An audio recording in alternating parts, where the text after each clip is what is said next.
Bonjour à tous, nous allons pouvoir démarrer ce webinaire sur quel lien entre les formes urbaines, la connectivité des habitats écologiques et la diversité génétique. Merci d'être aussi nombreux pour ce webinaire et sur un sujet aussi spécifique. Je tiens également à remercier nos intervenants que sont Laura Albaric de la collectivité de Saint-Germain-en-Laye, Franck Canarozzo de Aulnay-sous-Bois et celui qu'on ne présente plus, Paul Savary, ex-thésard chez Harpastrans, qui pourra également se représenter tout à l'heure. Pour des questions logistiques, vos micros sont coupés, le webinaire est enregistré et sera diffusé sur l'ensemble des réseaux de Harpastrans, YouTube, site internet et peut-être d'autres. Et également, vous pouvez poser vos différentes questions dans l'onglet questions-réponses et bien sûr, nous aurons un temps d'échange à la fin de ce webinaire. Pour présenter un petit peu le déroulé, on va faire bien sûr une petite introduction pour présenter les participants également et bien sûr rappeler les Harpastrans et le pôle Gondwana. Ensuite, nous allons présenter les résultats de l'étude européenne qui a été menée sur ce sujet de la connectivité. Donc, Paul prendra la parole. Nous aurons une phase de table ronde, d'échange avec les différents intervenants sur cette étude européenne.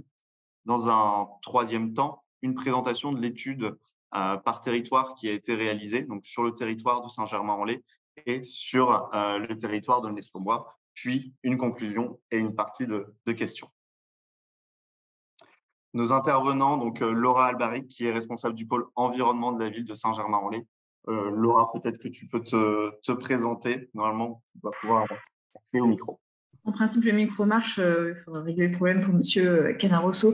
Donc, je suis Laura Albaric. Je suis ingénieure écologue de formation. Et j'ai été jusqu'à la fin du mois dernier responsable du pôle environnement de la commune de Saint-Germain-en-Laye. Je suis aujourd'hui sous une nouvelle casquette, toujours la ville de Saint-Germain-en-Laye, mais responsable directrice de projet Saint-Germain-en-Laye zéro carbone et résilience du territoire, donc qui intègre une forte partie de biodiversité dans cette mission-là. Voilà. Et Paul également, que tu peux te représenter. Oui, donc moi j'ai terminé l'an passé une thèse de doctorat qui portait sur l'impact de la connectivité écologique des habitats sur la diversité génétique des populations animales en particulier. Et j'ai eu l'occasion, suite à ce doctorat, de mener l'étude dont je vais présenter les résultats aujourd'hui. Et aujourd'hui, je me trouve au Canada où je poursuis mes recherches sur des thématiques similaires. Merci, Paul. Nous allons passer à la présentation traditionnelle de Harpastrans. Donc, Harpastrans, c'est un cabinet de conseil en développement durable qui travaille sur des grandes thématiques que sont l'environnement, la biodiversité, le confort, la santé, le bien-être par l'immobilier, les sujets de programmation. Aujourd'hui, Harpastrans représente plus de 110 collaborateurs. Nous accompagnons plus de 800 clients chaque année sur divers sujets et quel que soit le périmètre d'intervention, qu'on soit sur des sujets tertiaires, de commerce, d'équipement public, de formation, de recherche. France est constitué en 4 pôles d'activité, un pôle de conseil et d'innovation qui vise à accompagner les grands utilisateurs dans leur stratégie et politique immobilière, un pôle de développement durable qui vise à développer les stratégies et les différents projets pour bien sûr qu'ils soient le plus faiblement émetteurs en carbone, qu'ils fassent face aux résiliences et à l'adaptation au dérèglement climatique, un pôle design et aménagement de l'espace intérieur qui concourt à la culture de l'entreprise et au bien-être des usagers, et le pôle biodiversité biophilie que je vais vous présenter plus précisément, qu'on appelle aussi couramment Gondwana. Gondwana, aujourd'hui, c'est 10 ans de recherche sur les sujets de biodiversité au sein de Harpastrans. Donc, c'est la marque biodiversité de Harpastrans. Gondwana représente aujourd'hui 17 écologues, que sont soit naturalistes, ingénieurs agronomes, paysagistes. Nous accompagnons plus de 320 clients, des promoteurs, des foncières, des industriels, sur les sujets de biodiversité, que ce soit sur des stratégies ou sur des études écologiques. Nous accompagnons chaque année plus de 300 études écologiques. Nous avons inventorié en 2021 plus de 2000 arbres et nous concourons aussi au développement des certifications et labels liés à la biodiversité comme Biodiversity et Finature. Gondwana porte aussi très régulièrement des sujets de recherche, hein, ce qui nous réunit encore aujourd'hui, dont 2 thèses de doctorat, et je reviendrai dessus tout à l'heure. Le pôle biodiversité est structuré en 4 cellules. Une cellule conseil et stratégie qui vise à promouvoir et intégrer la biodiversité dans les stratégies d'entreprise, en lien aussi aujourd'hui avec les sujets de taxonomie européenne, de RSE également. Bien sûr, nous travaillons sur toute la question des indicateurs de biodiversité, qui est une très, très grande question, encore plus aujourd'hui, sur les schémas directeurs et les programmations. Nous avons une cellule liée à l'ingénierie du vivant, qui, elle, va intervenir sur vos sites pour réaliser des inventaires faune-flore, que ce soit dans le cadre de démarches réglementaires comme les volets faune-flore d'études d'impact, les dossiers au cas par cas, les diagnostics zones humides, mais aussi dans une démarche volontariste pour promouvoir ce sujet de la biodiversité. Nous avons également une cellule que je dirais encore nouvelle qui maintenant a 1 an au travers du sujet du paysage.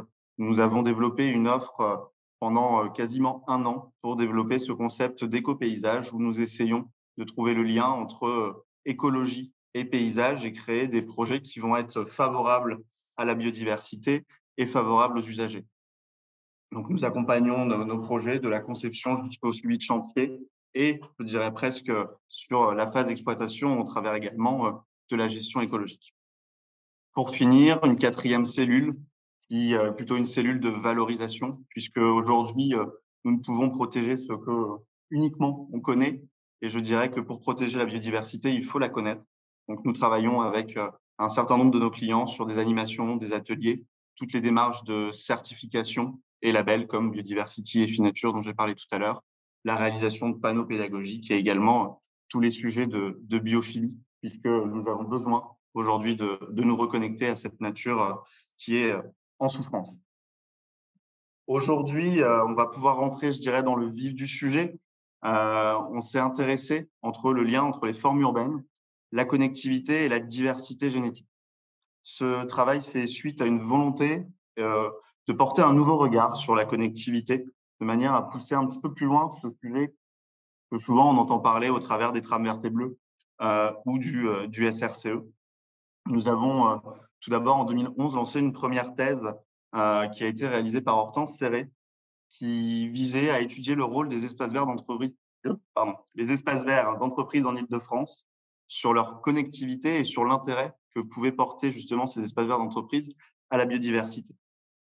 Une seconde thèse qui a été portée par Paul ici présent sur l'utilisation conjointe des graphes paysagers pour l'analyse de la connectivité écologique des habitats.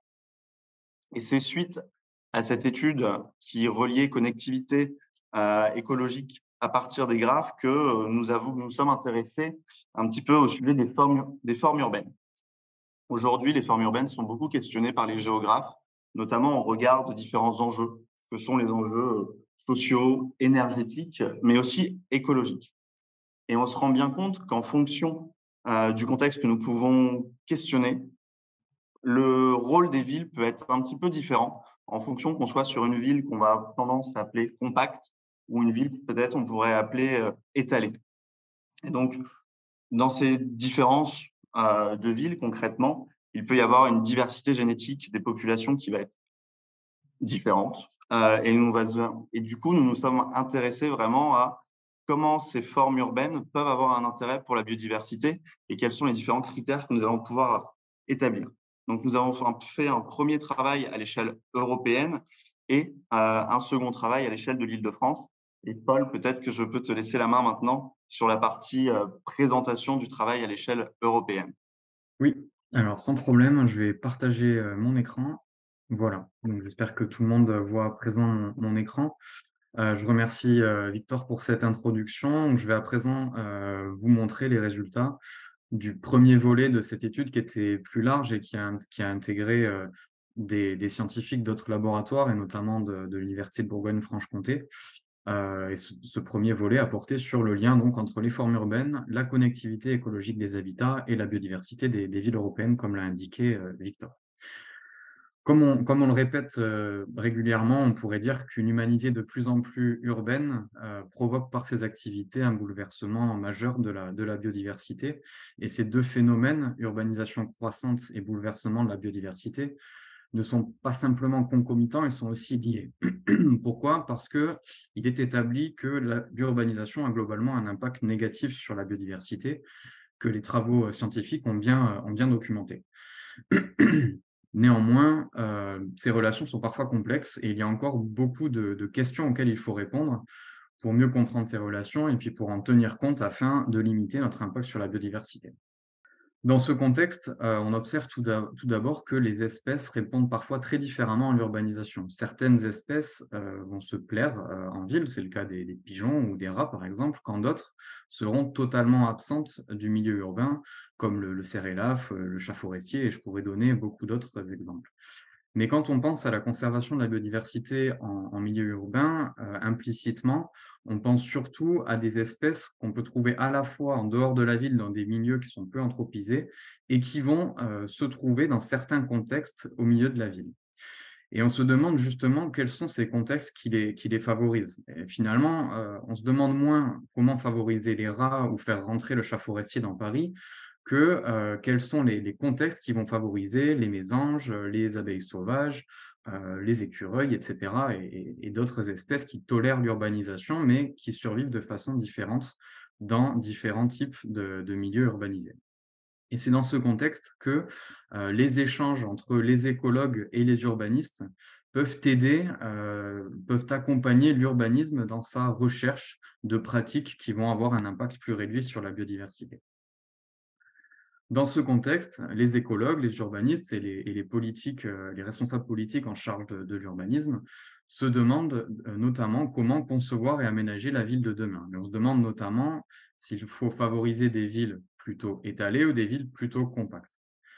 Dans ce débat, on pourrait dire, on part souvent des postulats suivants, c'est-à-dire qu'on considère que dans une ville plutôt étalée, la biodiversité pourrait être plus forte au milieu de la ville car les espèces y entreraient plus facilement, tandis que l'impact sur les milieux alentours, sur l'espace périurbain, conduirait à une diminution de la biodiversité autour de la ville. À l'inverse, dans une ville compacte, on imagine souvent que la biodiversité intra-urbaine sera plus faible, mais que cette biodiversité sera plus forte autour de la ville. Et ces postulats supposent qu'il y a des mouvements entre habitat périurbain et espace vert urbain. Mais il faut toutefois tenir compte du fait que la ville étalée peut impacter ces mouvements et on peut donc se demander si ces postulats sont valides et si dans une ville verte mais étalée, la biodiversité, y compris intra-urbaine, peut être si forte qu'on le suppose. Donc, c'est des questions qui sont toujours ouvertes et répondre à cela n'est pas si simple. Pour répondre à cela, souvent, on mesure la biodiversité dans plusieurs villes et on compare les niveaux de biodiversité. Le problème, c'est que si ces villes ont des tailles différentes, eh bien, on évalue davantage l'effet du degré d'urbanisation, du degré d'artificialisation sur la biodiversité, que celui de la forme urbaine, c'est-à-dire celui de la configuration des surfaces urbanisées en elles-mêmes. Et par ailleurs, ces villes sont souvent considérées à une échelle relativement réduite, qui empêche parfois de considérer les habitats périurbains, et donc on peut manquer une partie des processus écologiques qui contribuent à la biodiversité au sein même des zones les plus urbanisées. Donc pour résoudre ces problèmes et tenter de répondre à cette difficile question de l'impact de villes étalées ou compactes sur la biodiversité, nous nous sommes focalisés sur des formes urbaines existantes dans 325 villes européennes. Et pour cela, nous avons délimité des zones d'études circulaires contenant toutes 20% de surface artificialisée. Donc, ce qui variait entre ces différentes aires urbaines, c'était la configuration des zones artificialisées, en rouge ici, dans ces différentes villes. Et nous avons notamment calculé le nombre de tâches artificialisées qui contribuaient à ce taux de 20% d'artificialisation, donc la densité de tâches en quelque sorte, la surface moyenne de ces tâches, la complexité de leur forme, le tout nous permettant d'avoir un indicateur de forme urbaine et même un indicateur d'étalement urbain dans ces 325 villes européennes. En parallèle, nous avons évalué la connectivité des habitats urbains et périurbains dans ces 325 villes urbaines, dans ces 325 villes européennes, pardon. Et nous nous sommes focalisés sur les habitats forestiers, d'une part, et les espaces verts urbains, d'autre part. Pour évaluer leur connectivité, nous avons utilisé le logiciel Graphab et représenté le réseau, la connectivité du réseau que constituaient ces surfaces d'habitat de différentes natures. Donc, nous sommes partis du principe qu'on s'intéressait à l'effet de l'urbanisation sur une espèce forestière qui tolère l'urbanisation, mais qui a plus de difficultés à se déplacer dans un milieu fortement artificialisé que dans des zones agricoles ou ouvertes et peu anthropisées, ou dans les forêts et espaces verts urbains qui étaient ses milieux de prédilection. Et à partir de ces hypothèses et de cette représentation du réseau d'habitat sur la forme d'un graphe, nous avons quantifié la connectivité globale avec un indicateur qui tenait compte des surfaces de ces habitats et des connexions entre elles, qu'on appelle l'indicateur EC, qui mesure la connectivité équivalente. Et on a distingué les contributions de chacun de ces types d'habitats pour la connectivité, et j'y reviendrai. Par la suite, on a souhaité simuler la réponse biologique de cette espèce forestière virtuelle dans chacune des villes européennes. Et pour cela, on a simulé la diversité génétique dans les populations que pourrait former cette espèce dans les différentes tâches d'habitat. Donc, ces populations incluaient différents individus en fonction de la surface des tâches d'habitat. Et ces individus se déplaçaient en fonction de l'occupation des sols et se reproduisaient, transmettaient leur patrimoine génétique pendant 250 générations, de sorte qu'à l'issue de ces générations, nous avons pu quantifier la diversité génétique de chacune des populations dans chaque ville. Donc, nous avons calculé la diversité moyenne dans chaque ville, et cela pour chaque type d'habitat, obtenant 2 valeurs de diversité génétique moyenne dans chacune des aires urbaines. Et enfin, pour répondre à la question qu'on a posée au départ, nous avons étudié les relations entre les formes urbaines, la connectivité des habitats et la diversité génétique à l'aide d'une modélisation statistique dont je passerai les détails et je reviendrai par la suite plus précisément sur les résultats qu'on a obtenus plus que sur la méthode.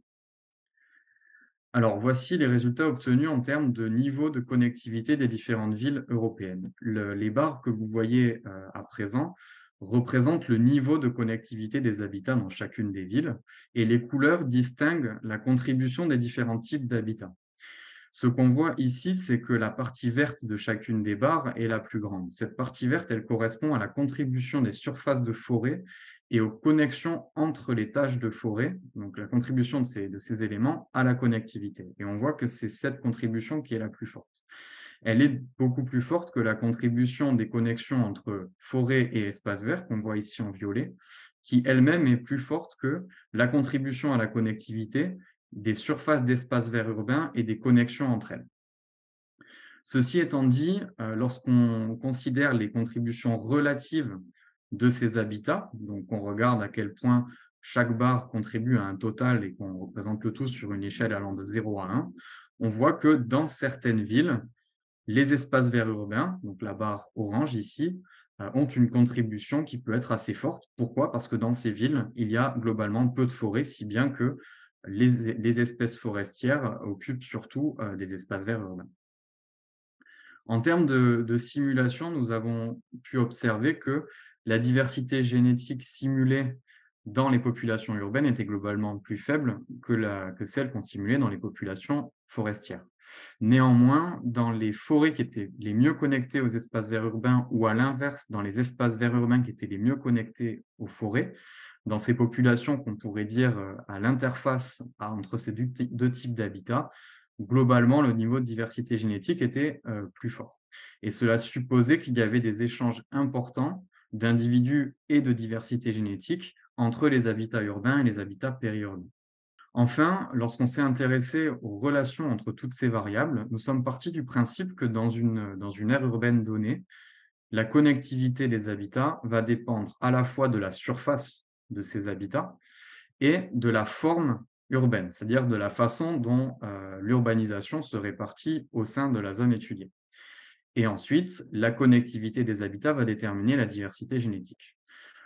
Nous sommes partis de ce schéma conceptuel assez simple et nous y avons ajouté une certaine complexité pour tenir compte du fait que dans notre cas, l'indice de forme urbaine qu'on considérait mesurer l'étalement urbain en lui-même, nous avons distingué la surface des forêts et la surface des espaces verts, et ces 3 variables nous ont permis de voir l'effet sur la connectivité donc de ces variables, sur la connectivité à la fois des forêts, entre forêts et espaces verts, et entre les espaces verts eux-mêmes. Et enfin, nous avons pu voir à quel point ces différentes composantes de la connectivité des habitats contribuaient à la diversité génétique, aussi bien en forêt que dans les espaces verts urbains. Donc, nos hypothèses se représentaient sous la forme de ces relations, de ces flèches entre ces variables, et le modèle statistique à équation structurelle qu'on a utilisé nous a permis de quantifier la force de ces relations et le signe de ces relations. Et voici les résultats que nous obtenons. Donc, tout d'abord, nous voyons sans grande surprise que la surface des forêts et la surface des espaces verts contribuaient fortement et positivement à la connectivité de ces habitats, ce qui est assez logique. Et une fois qu'on a tenu compte de l'effet de la surface de ces habitats sur la connectivité, eh bien, l'étalement urbain en lui-même avait un effet négatif sur la connectivité. Par la suite, on voyait que la connectivité des forêts et la connectivité des espaces verts contribuaient positivement et fortement, dans certains cas, à la diversité génétique, aussi bien en forêt qu'en espace vert. Et l'effet qui était plus étonnant, c'était de constater que la diversité génétique dans les espaces verts dépendait plus fortement de la connectivité des forêts que de la connectivité des espaces verts en eux-mêmes. Ce qui indiquait que globalement, dans une ville, le niveau de diversité génétique, aussi bien en forêt qu'en espace vert, dépendait avant tout de la connectivité des forêts. Donc, quand on avait des forêts bien connectées, le niveau de diversité génétique globale était très fort et on suppose que les échanges entre ces deux types d'habitats contribuaient donc à la diversité aussi bien en forêt que dans les espaces verts. À partir de ces effets directs, représentés par des flèches, on a pu estimer l'effet indirect de l'étalement urbain sur la diversité génétique et on a pu voir que cet effet indirect était négatif. Si bien qu'on peut dire que toute chose égale par ailleurs, pour un degré d'artificialisation, une surface d'habitat donnée, il semble que la diversité génétique des espèces forestières devrait être plus élevée dans les villes compactes que dans les villes étalées. Et on pourrait résumer ces résultats en disant que pour maximiser la biodiversité en ville, il est nécessaire de considérer les villes à une échelle large et d'avoir à l'esprit qu'il faut avant tout minimiser l'impact de l'urbanisation sur les habitats périurbains pour que leur biodiversité contribue à la biodiversité au sein de la ville. Voilà, et je remercie donc toutes les personnes des laboratoires Théma Biogéosciences en particulier qui ont contribué à cette étude. Et bien sûr, les personnes d'Arpastrans présentes aujourd'hui. Merci Paul pour cette présentation de qualité toujours. Moi, j'ai tout de suite une réflexion. On en a déjà évoqué le sujet. C'est vrai que ce travail aujourd'hui, pour moi, me questionne, notamment parce qu'en résumé, au final, on se rend compte que l'intérêt des forêts en milieu périurbain a un réel rôle. On pourrait même peut-être extrapoler aux espaces végétalisés et qu'au final, ces zones aujourd'hui, qui peuvent être des réservoirs de biodiversité, sont potentiellement ce que nous, on appelle des zones en friche. Et ça questionne également, du coup, toutes les questions du zéro artificialisation nette ont tendance justement à promouvoir la revalorisation de ce type qui, pour autant, pourrait avoir un rôle primordial dans la connectivité et dans la limitation de l'impact de la ville dans la connectivité des habitats et donc favoriser le déplacement des espèces. Laura est toujours présente. Peut-être, Laura, vous souhaitez réagir. Quels sont un petit peu les commentaires peut-être que vous avez sur cette étude et aujourd'hui, qu'est-ce que vous pouvez en tirer? Alors bon, on le verra dans l'analyse que Paul présentera tout à l'heure pour le secteur qui concerne le territoire de Saint-Germain et ses alentours. Mais nous, ce qu'on a apprécié, c'était la rapidité de l'étude et des premières données que Paul a réussi à analyser et à nous transmettre. Voilà, hein, en moins de 2 mois, il y avait déjà des résultats. Donc ça, c'était très intéressant. Et en plus de ça, vous le verrez, mais nous, ce travail, il vient s'implanter, en fait, il vient compléter des études, soit un peu plus techniques et naturalistes au travers d'un atlas de biodiversité communale, soit aujourd'hui des plans d'action stratégiques qui vont accompagner la ville justement dans, pas forcément la sanctuarisation, mais en tout cas l'orientation stratégique de l'aménagement de son territoire, pour répondre à des enjeux tout simplement de résilience et d'adaptation face au changement climatique. Et cette année a été vraiment une année, je pense, encore plus déclic face aux crises climatiques majeures qu'on a pu ressentir notamment cet été. Et donc voilà, nous, on était vraiment ravis de s'intégrer dans ce travail-là et de démontrer que, voilà, même au travers on va le voir plus spécifiquement, mais même au travers d'un travail qui semble assez théorique sur le papier, eh bien, on arrive à sortir des éléments qui se confirment sur le terrain. Et donc ça, c'est la grande force, je pense, du travail que Paul a mené durant sa thèse et son postdoc et au travail qu'il a porté avec ARPA-SMIS. Merci beaucoup, Laura. Vous m'entendez? Oui, c'est parfait. Oui. Merci beaucoup. Je vous laisse peut-être du coup vous présenter puisque on a dû vous squeezer tout à l'heure et peut-être réagir aussi sur les résultats de Paul sur cette étude à l'échelle européenne et peut-être aussi comment vous, avec votre regard d'adjoint au maire, vous considérez que les politiques urbaines intègrent ce sujet de la connectivité. Alors, merci d'abord de votre invitation à pouvoir échanger avec le public dans ce domaine. Donc, effectivement, je suis adjoint au maire Aulnay-sous-Bois, entre autres. J'ai d'autres mandats que j'exerce, mais effectivement, la transition écologique fait partie de mes mandats. Alors, nous, aujourd'hui, on a une stratégie qui est la suivante. C'est que, d'abord, on considère que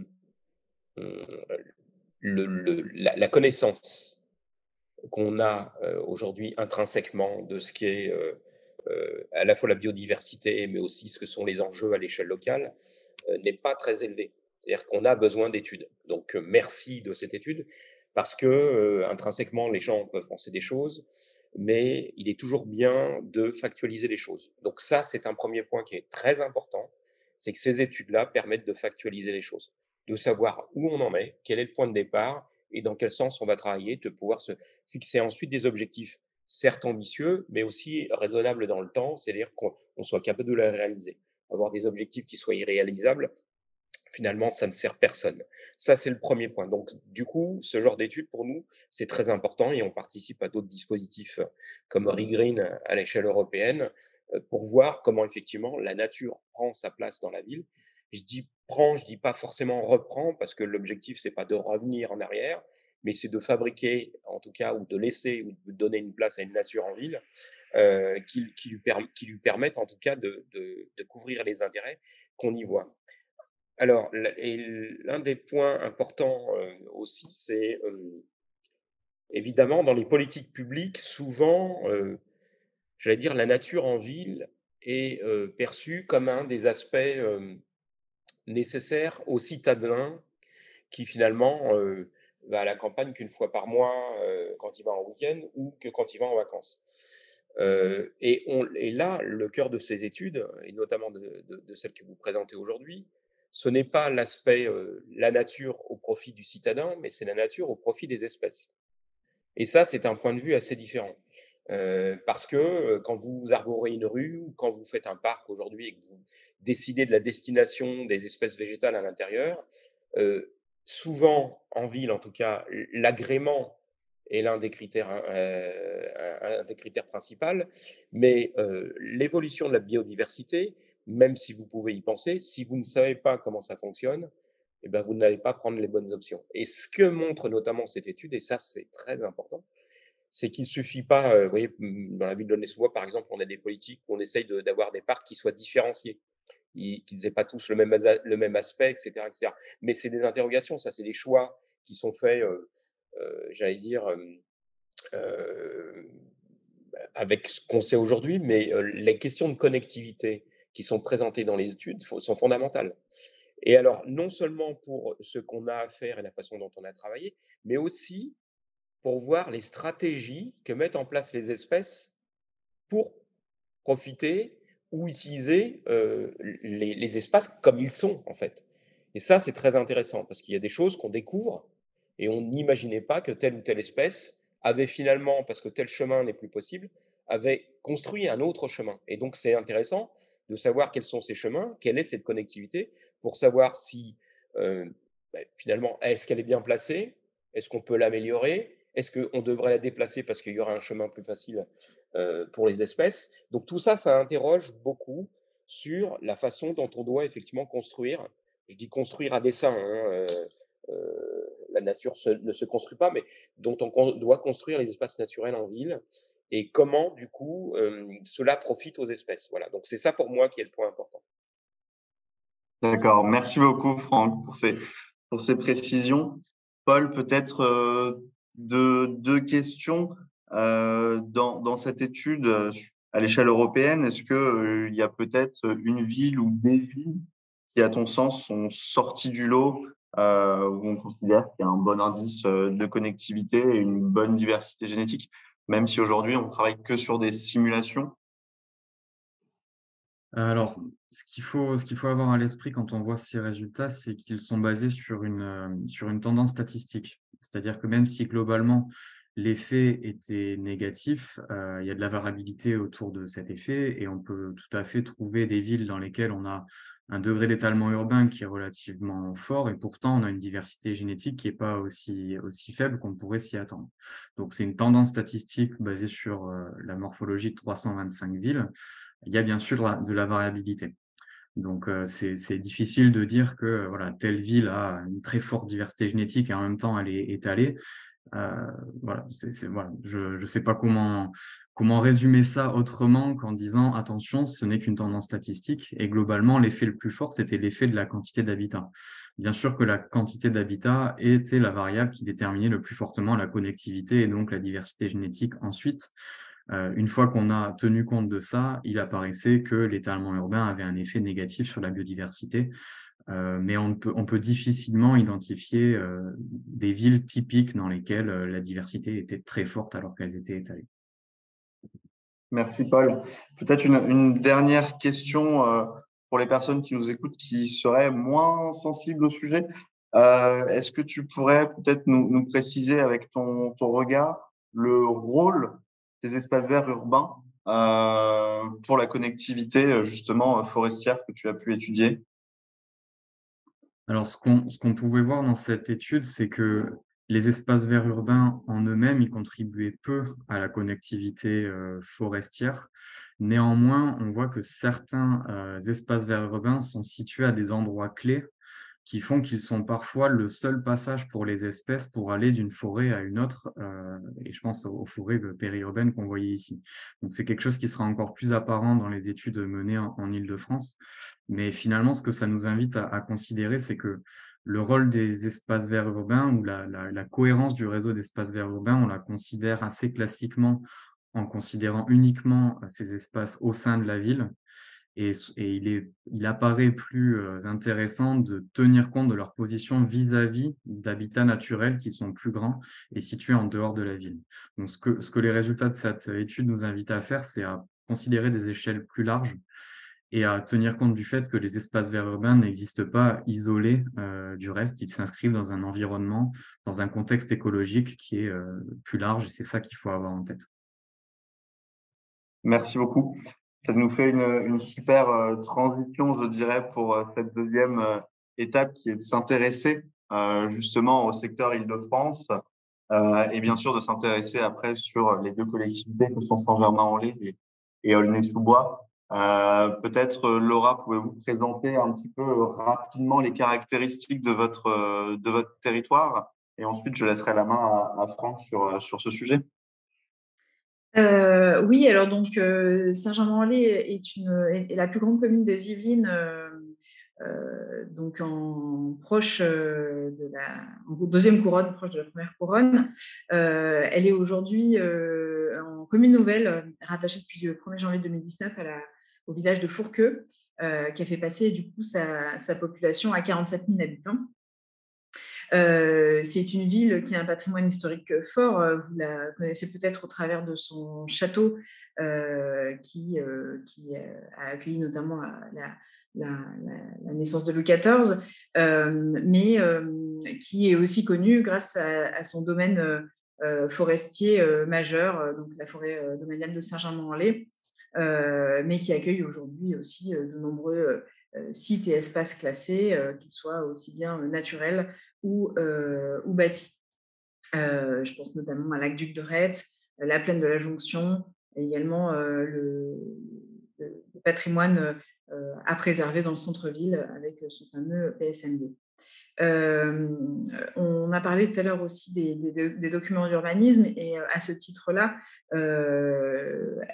cette ville renferme de nombreux patrimoines naturels au travers des espaces boisés classés, espaces paysagers protégés et au titre des paysages et au titre de la biodiversité.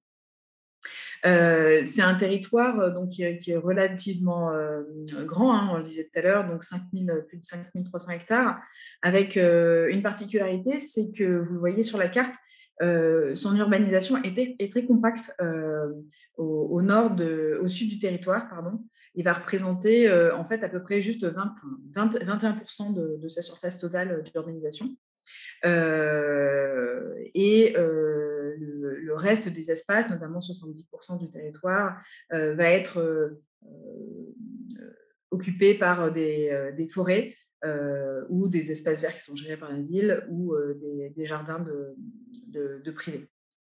Et aujourd'hui, la particularité de ce territoire, malgré ces deux grands massifs forestiers qui sont donc le massif forestier de Saint-Germain au nord et de Marly au sud, c'est un boisement qui est fortement morcelé aujourd'hui par des voies de circulation de grosse fréquentation.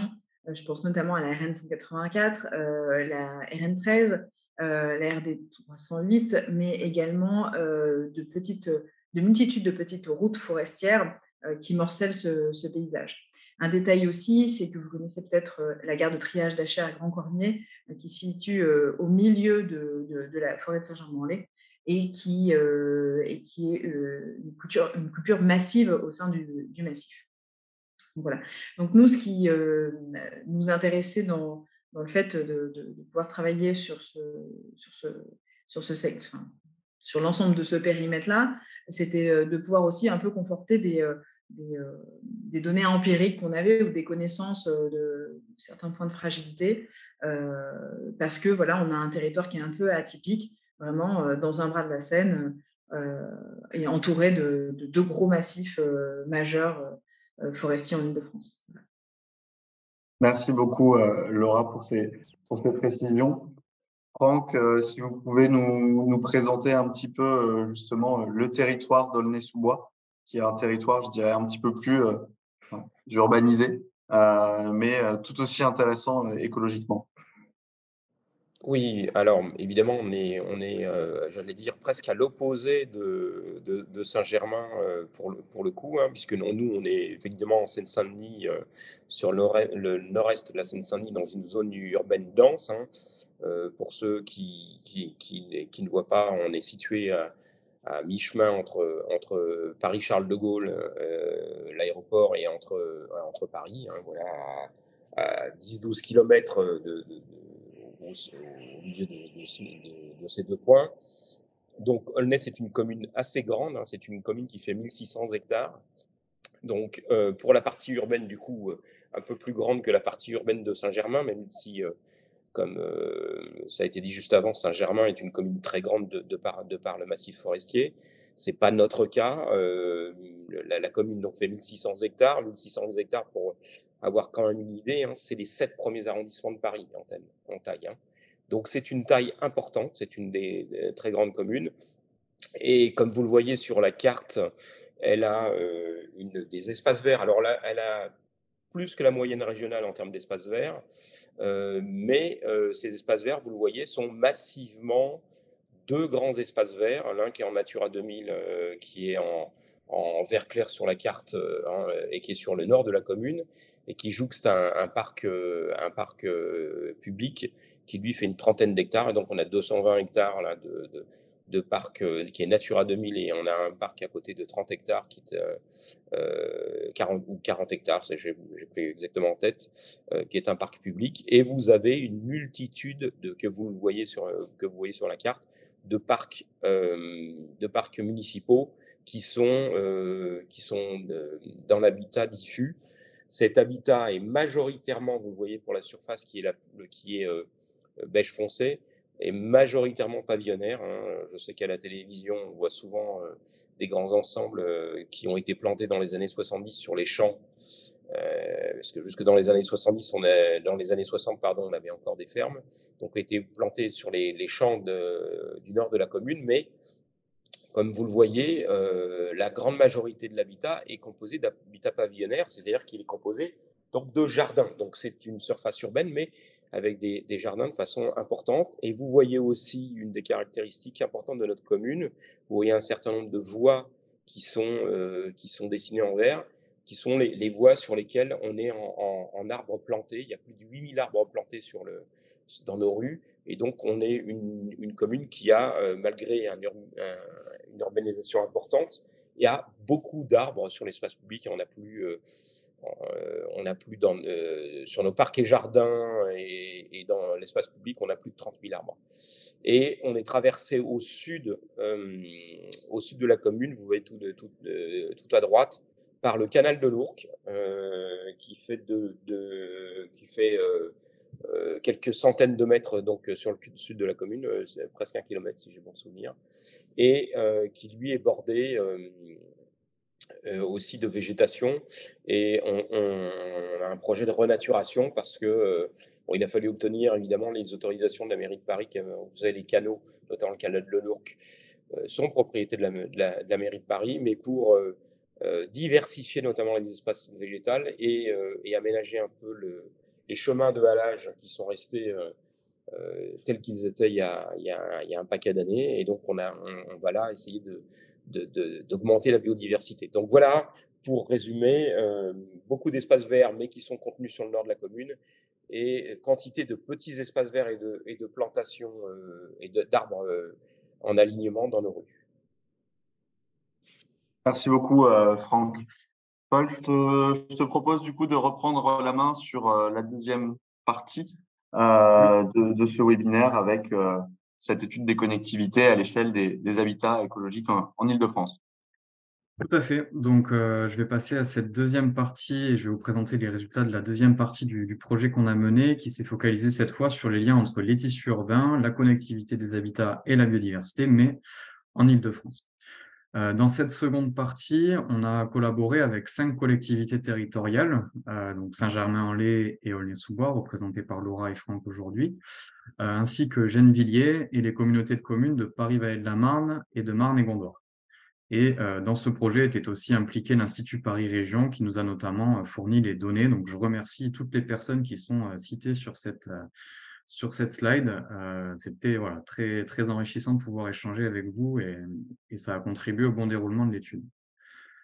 Donc, l'objectif était d'analyser la connectivité des habitats forestiers et des habitats anthropisés. Et en ce sens, les analyses qu'on a menées à cette échelle plus réduite et en Île-de-France ressemblaient à celles qu'on avait menées à échelle européenne. De la même manière, on a simulé la diversité génétique dans chacun de ces 5 territoires franciliens. Et on a mis les résultats en relation, cette fois-ci, non plus avec la forme urbaine, c'est-à-dire avec la description de la morphologie d'une ville à l'échelle d'une agglomération, mais plutôt avec les tissus urbains, c'est-à-dire le type d'urbanisation qu'on trouve à l'échelle des quartiers et des îlots bâtis.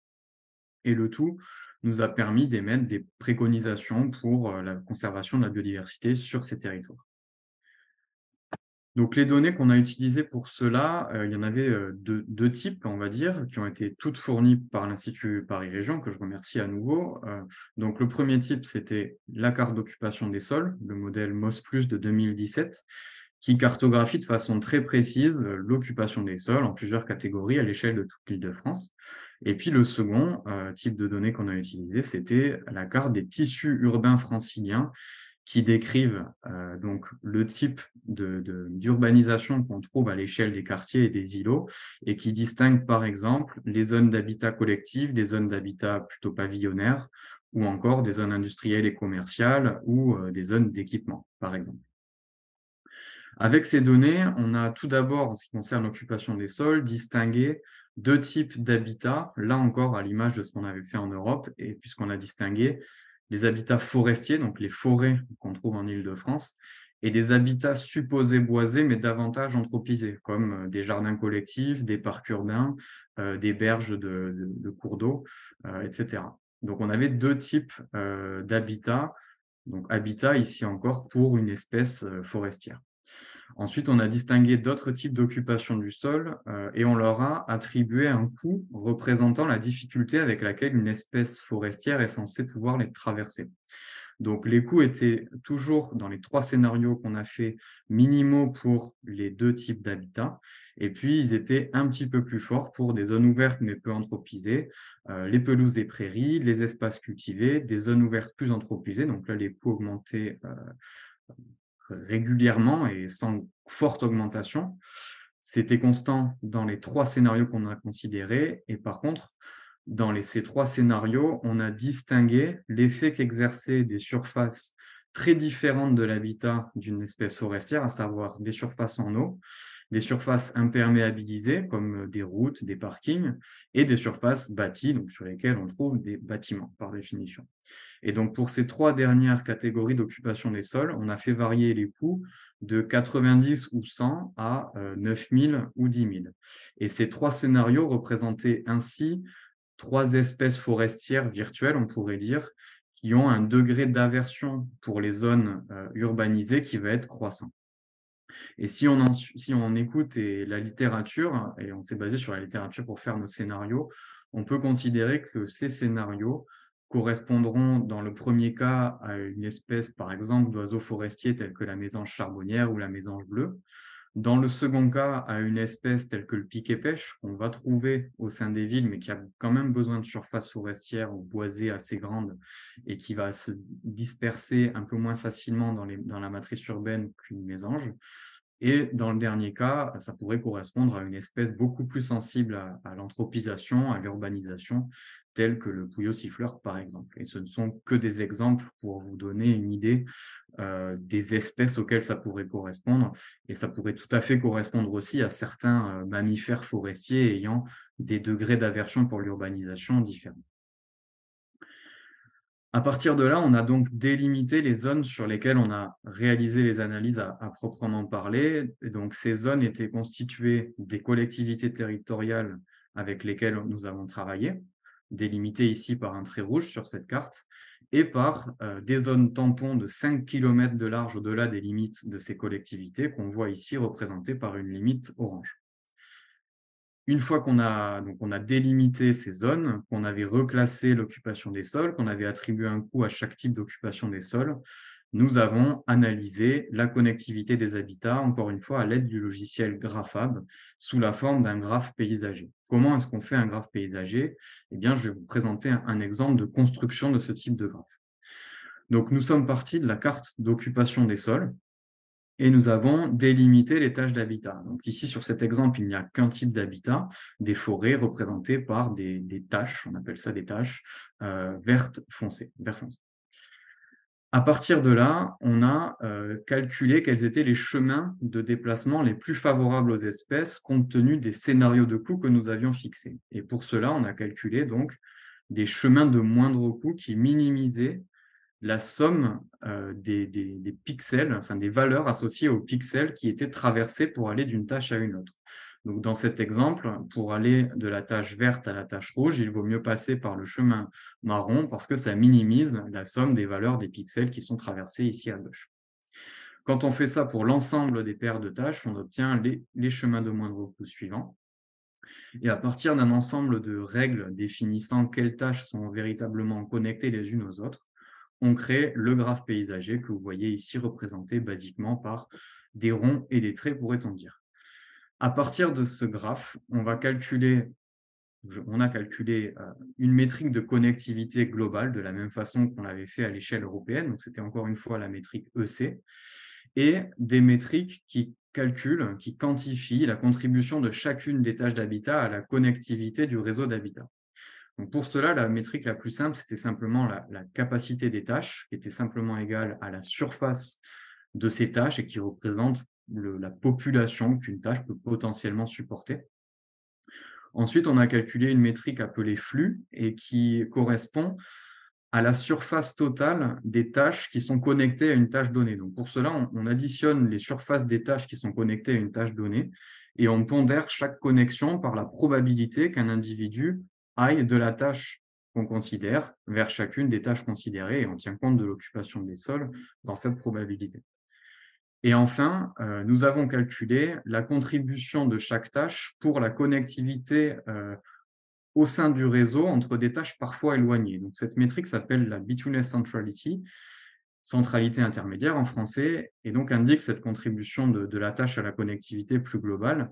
Pour vous donner un exemple plus palpable, si ce réseau de tâches était le métro parisien et les stations du métro parisien, eh bien, c'est les stations de République, Châtelet et Gare de l'Est qui auraient la valeur de centralité intermédiaire la plus forte parce que lorsqu'on cherche à aller à traverser Paris de porte à porte, on pourrait dire, eh bien, on passe souvent par ces stations de métro. Eh bien, ici, c'est le même principe.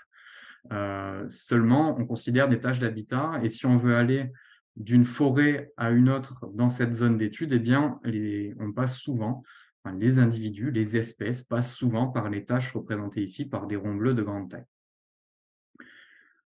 Donc, en résumé, à partir de ces graphes, dans chacun des territoires, nous avons calculé la connectivité globale et la contribution de chaque type d'habitat à la connectivité globale, de la même manière que nous l'avions fait à l'échelle européenne, ainsi que la connectivité locale à partir des métriques de flux et de Betweenness Centrality.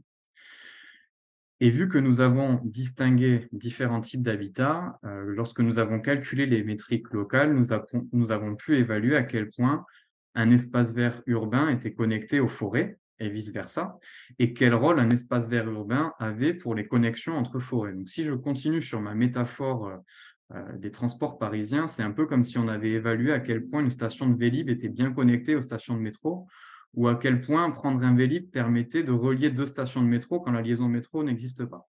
Donc, le fait de distinguer deux types de nœuds, deux types d'habitats dans notre cas, ça permettait de voir à quel point le réseau d'un type d'habitat contribuait à la connectivité du second. Et ça, c'était particulièrement utile pour voir à quel point les espaces verts urbains contribuaient aux problématiques de connectivité forestière dans ces différents territoires franciliens.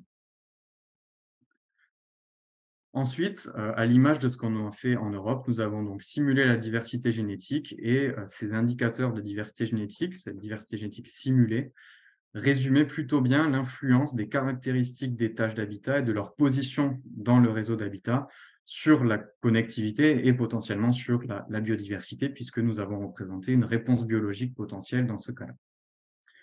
Et nous avons pu identifier ainsi des secteurs jouant un rôle majeur pour la connectivité et des tissus urbains qui leur étaient associés.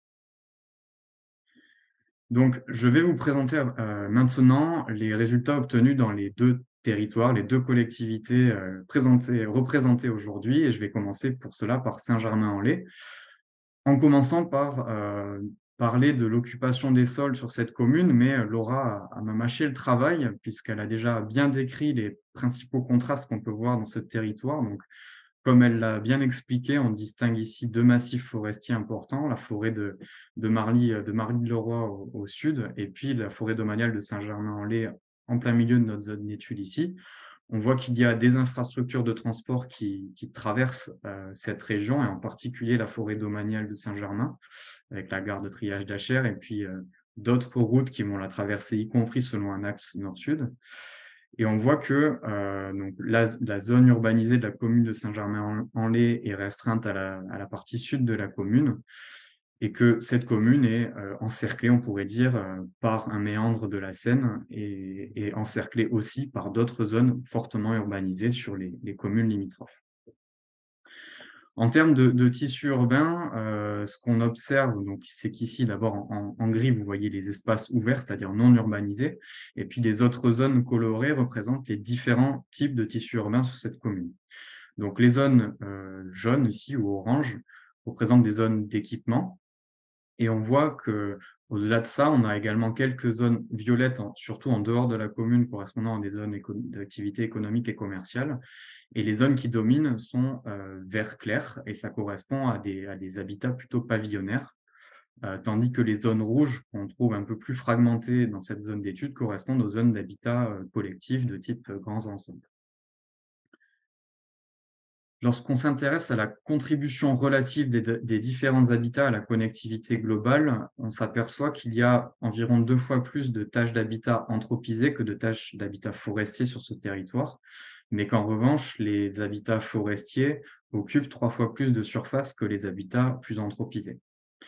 Et en termes de connectivité, on s'aperçoit là aussi que les connexions entre forêts, comme on l'avait vu à échelle européenne, contribuent le plus fortement à la connectivité, tandis que les connexions entre forêts et habitats anthropisés y contribuent moins, et les connexions entre habitats anthropisés en eux-mêmes y contribuent encore moins. Et ces différentes contributions décroissent à mesure qu'on passe du scénario 1 au scénario 3, vu que les surfaces artificialisées ayant un coût beaucoup plus fort dans le scénario 3 que dans le scénario 1, eh bien, la connectivité globale a tendance à diminuer. Il est plus difficile pour les espèces de se déplacer dans des zones globalement urbanisées dans le scénario 3 plutôt que dans le scénario 1. Donc, vous voyez sur cette carte la délimitation des tâches d'habitat avec les habitats forestiers en vert foncé et plus anthropisés en vert clair. Et puis en marron, ici, vous voyez les chemins de moindre coût. Les ronds colorés que vous voyez ici sont localisés au niveau de chacune des tâches d'habitat et leur taille représente le niveau de connectivité de chaque tâche vis-à-vis des forêts de la zone d'étude. Et donc, sans grande surprise, on voit que cette connectivité des habitats vis-à-vis des forêts, elle est beaucoup plus forte dans les principaux massifs, donc la forêt domaniale de Saint-Germain et la forêt de Marly, et à proximité de ces forêts, y compris dans des habitats anthropisés que l'on voit représentés ici en rouge. Et on voit que ceux qui sont les plus proches des forêts sont les plus connectés aux forêts, ce qui est assez logique. Lorsqu'on considère le scénario 2, on voit que cela décroît beaucoup plus vite à mesure qu'on s'éloigne des forêts, mais qu'on maintient malgré tout une connectivité assez forte dans certains endroits où le réseau d'habitats anthropisés est plus dense. Et dans le scénario 3, on le voit aussi, même si c'est plus réduit, on perçoit par exemple ici au sud-ouest de la commune de Saint-Germain-en-Laye, une zone où on maintient une connectivité assez forte aux forêts, y compris dans des habitats anthropisés. Lorsqu'on considère l'indice de centralité intermédiaire, qui mesure à quel point chaque tâche contribue aux connexions entre les forêts à large échelle, on distingue en quelque sorte un corridor, la colonne vertébrale du réseau d'habitat, représenté ici par des ronds jaunes, et qui passe à l'ouest de la forêt domaniale de Saint-Germain, et qui relie ainsi la forêt domaniale en elle-même et la forêt de Marly au sud. Donc on voit qu'on a un axe majeur de connectivité à large échelle pour les espèces forestières. Ça, c'est dans le scénario 1. Dans le scénario 2, on retrouve ce même axe. Et dans le scénario 3, on retrouve moins cet axe, puisque traverser la zone qui sépare ces deux forêts est beaucoup plus compliqué. Et on perçoit davantage les connexions qui se font au sein même de la forêt domaniale. Et on perçoit à cette occasion une certaine rupture de connectivité au niveau de cette forêt domaniale. Cette rupture de connectivité, elle était plus visible encore sur les simulations de diversité génétique, qui, dans le scénario 1, reflétaient les principaux contrastes qu'on a vus jusqu'à présent. La diversité génétique était forte dans les forêts et à proximité des forêts, y compris dans des habitats anthropisés. Dans le scénario 2, elle diminuait davantage dans les habitats anthropisés. Et dans le scénario 3, on percevait le fait que cette forêt domaniale était en quelque sorte coupée en deux par la gare de triage d'Acher et quelque peu déconnectée aussi par des infrastructures de transport qui la traversent du nord au sud en son milieu. Donc voilà ce que nous indiquaient les valeurs de ces différentes métriques de connectivité et simulées. Donc, si on zoome ici sur la partie la plus urbanisée de la commune de Saint-Germain-en-Laye, on retrouve les zones les mieux connectées aux forêts qui sont ici au niveau de cette zone qui s'appelle la plaine de la Jonction. Et on voit qu'on a des habitats anthropisés qui sont bien connectés aux forêts. On distingue aussi un maillage d'espaces verts urbains qui peut être assez dense, y compris au milieu de la commune, même si leur connectivité aux forêts était nettement moins forte que d'autres zones plus proches des forêts. Et on peut tout de même imaginer que ces zones peuvent contribuer d'une certaine manière à la connectivité, surtout si les connexions sont renforcées ou le réseau densifié. Et ce qui expliquait le passage de ce couloir très important connectant les deux principaux massifs forestiers dans cette zone au niveau de cette plaine de la Jonction, c'est en partie le fait qu'on a à ce niveau-là une rupture dans l'urbanisation. On observe à ce niveau-là des espaces agricoles qui ont été préservés et l'impact des infrastructures de transport, il est un petit peu limité à cet endroit-là par le fait que l'autoroute A14 passe dans un tunnel et donc les espèces forestières peuvent traverser cette autoroute en passant au milieu d'une zone forestière. Donc il reste cet impact résiduel de la nationale 13 ici, mais globalement, c'est une zone qui est contribuée très fortement à la connectivité des forêts et c'est aussi une zone au niveau de laquelle on trouve un espace naturel sensible, contribuant donc à sa valeur écologique, on pourrait dire. Donc en résumé, sur Saint-Germain-en-Laye, on a des enjeux de connectivité forestière qui sont très forts, une connectivité à préserver entre la forêt domaniale de Saint-Germain et les forêts de Marly-le-Roi et de Louvciennes, qui se fait sur un axe nord-sud et puis même ouest-est au sein de la forêt de Marly-le-Roi. On a des connexions entre les forêts qui passent par des habitats anthropisés au niveau de la forêt départementale, des tailles d'herbelés, de la plaine de la Jonction et de l'espace naturel sensible que je mentionnais.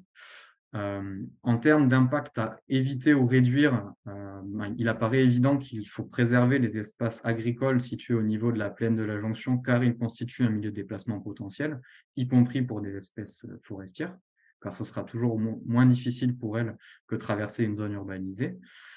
Il serait potentiellement possible de limiter l'impact de la N13 par des infrastructures de type passage à faune, et ça pourrait renforcer encore le fait que l'impact de l'A14, lui, est déjà réduit par la présence de ce tunnel. Et on pourrait de la même manière imaginer des moyens de réduire l'impact de la gare de triage d'Achères qui coupe en deux cette forêt domaniale. En termes de restauration, lorsqu'on regarde la carte et les valeurs de connectivité, on peut imaginer que des espèces peuvent passer de ces forêts du sud de la zone vers la forêt domaniale en passant par l'est, en longeant la Seine rive gauche par un réseau d'espaces verts qui est assez dense et qui passe par des parcs de châteaux, des jardins collectifs notamment, et qui passe aussi par des espaces verts qui sont souvent associés aux zones d'habitat collectif. Et ça, c'était un résultat qu'on voyait qui se répétait à l'échelle de l'Île-de-France et sur lequel je reviendrai lorsqu'on abordera le territoire d'Aulnay-sous-Bois. Donc voilà pour ces analyses, et puis je vais laisser la parole à Laura Albaric qui pourra apporter des compléments à ces analyses. Alors effectivement, comme je vous le disais tout à l'heure, la ville de Saint-Germain, donc elle a un grand patrimoine vert, et puis elle était déjà engagée dans des actions pour favoriser la biodiversité à l'échelle de son territoire depuis de nombreuses années. On avait déjà anticipé la gestion durable et écologique de nos espaces verts en anticipant les lois Labbé. On a un plan de gestion différencié de nos espaces verts. On est en cours de définition d'une charte de l'arbre. Oui, il y avait pas mal de choses qui étaient déjà faites. À côté de ça, il y avait des engagements forts politiques pour protéger le patrimoine naturel existant. On l'a dit tout à l'heure, il y avait les éléments du PLU, cette plaine de la Jonction qui est classée au titre des sites, des espaces boisés, des espaces paysagers à protéger, des arbres remarquables. Mais à côté de ça, on a en 2017 lancé les États généraux de la forêt. C'est à ce titre qu'on a demandé le classement en forêt de protection du massif de Saint-Germain. Et là, on rentre dans une discussion avec l'ONF et les services de l'État pour engager la même démarche pour la forêt de Marly. Donc voilà, il y avait des choses qui se faisaient même au niveau politique et on va dire juridique. À côté de ça, les services portaient aussi des démarches de connaissance et d'amélioration justement des savoirs sur le fonctionnement de la biodiversité à l'échelle de son territoire.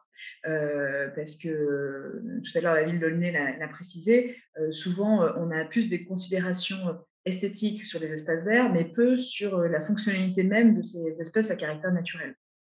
Et aujourd'hui, donc la ville, depuis 2017, est engagée dans un atlas de biodiversité communale qui devrait être publié là, courant 2023, et de nombreux sujets en lien avec les études de biodiversité à l'échelle de l'Île-de-France, notamment portées et pilotées par l'Agence régionale de biodiversité en Île-de-France. Je pense notamment à l'étude sur la biodiversité dans les cimetières, notamment. Donc, ça faisait beaucoup d'actions qui étaient un peu comme ça disséminées au travers des services et de la politique qui était portée par la ville.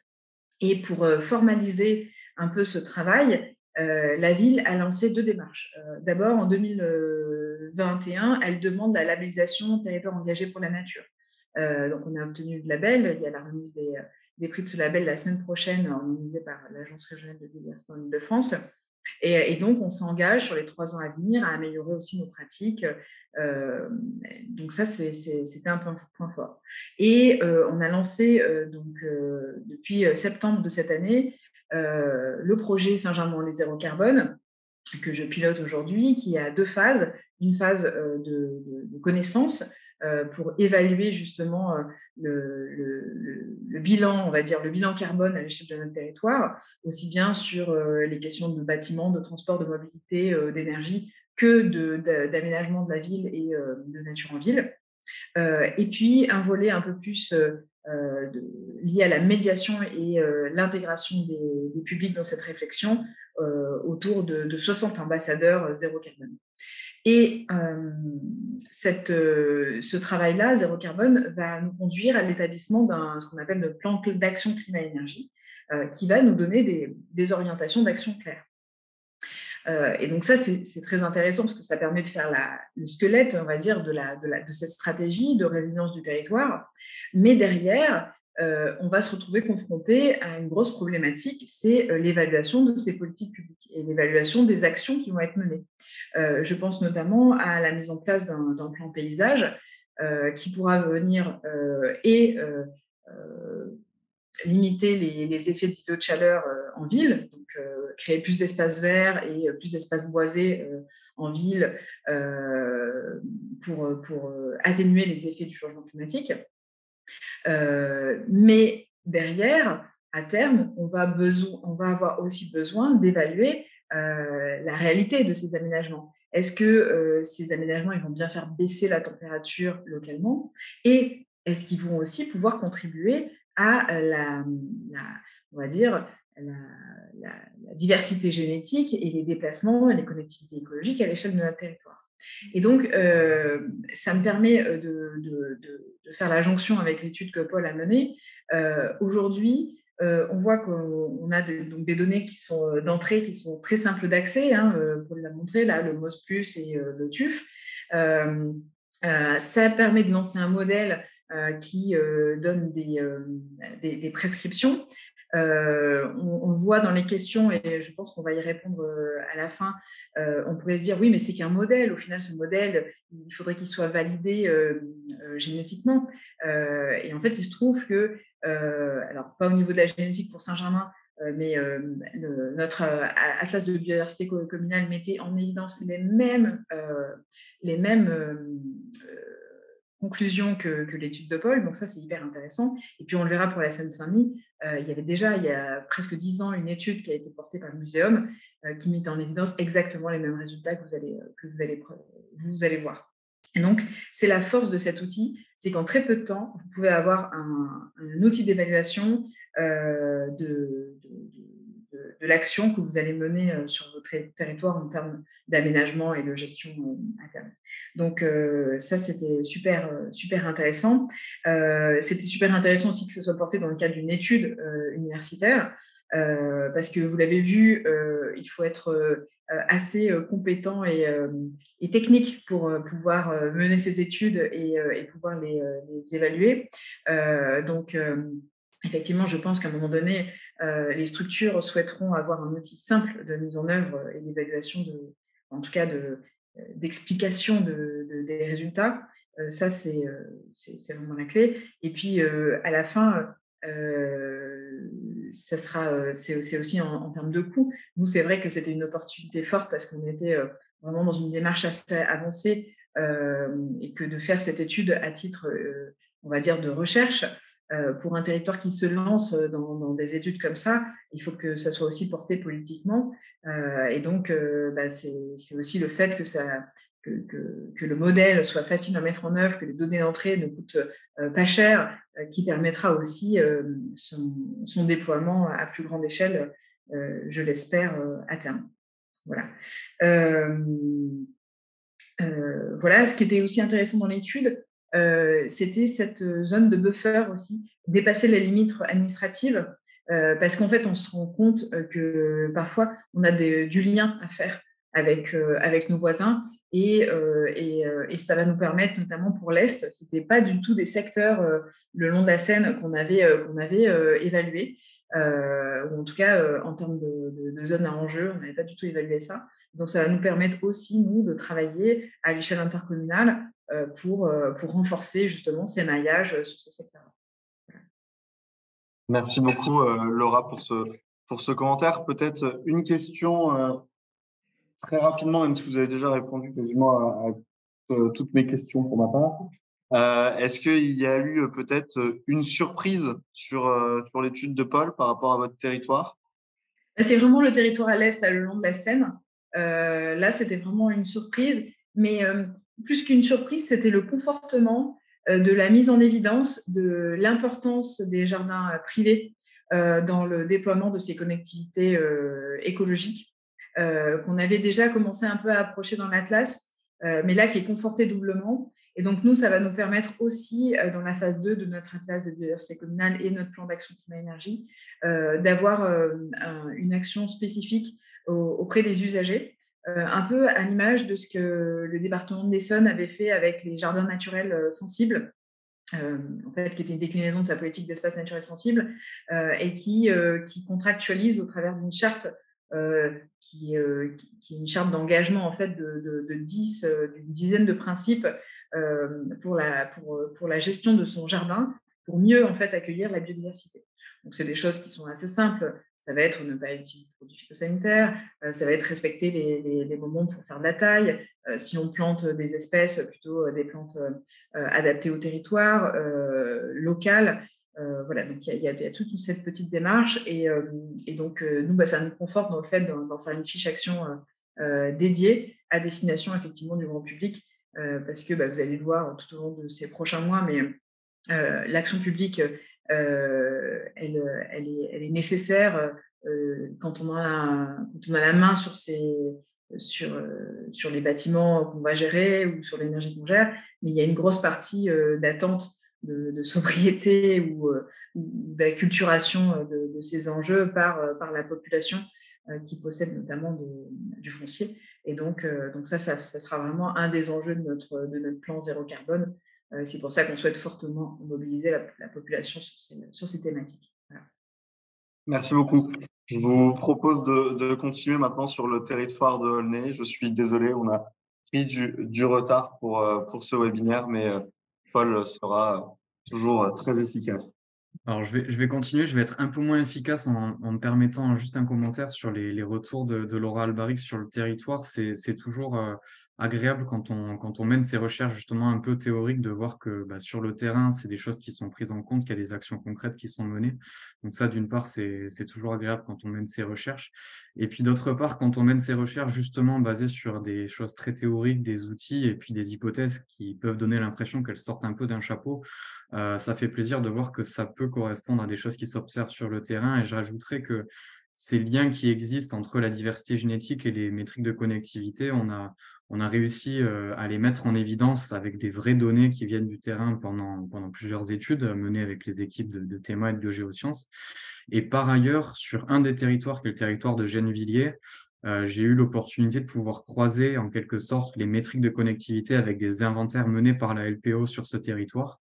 Et globalement, ce qu'on voyait, c'est que la connectivité des tâches vis-à-vis des forêts expliquait très bien pourquoi dans certains espaces verts de la commune de Gennevilliers, on voyait surtout des espèces forestières, tandis que dans celles qui étaient déconnectées, des espèces d'oiseaux qu'on y voyait étaient surtout des espèces qui tolèrent l'urbanisation et on n'avait pas les espèces forestières. Donc, c'est très indirect comme validation, mais c'est juste pour vous dire que On se préoccupe de la validité de ces analyses. On ne peut qu'appeler à faire des inventaires sur le terrain, à avoir des données naturalistes pour conforter tout ça. Mais globalement, on était plutôt rassurés. Et puis, si en plus les témoignages qu'on a vont dans ce sens, c'est toujours rassurant. Voilà, donc j'arrête de perdre du temps et puis je vais passer à la partie suivante. Le territoire d'Aulnay-sous-Bois est très intéressant dans ce cadre, car très différent de celui de Saint-Germain-en-Laye.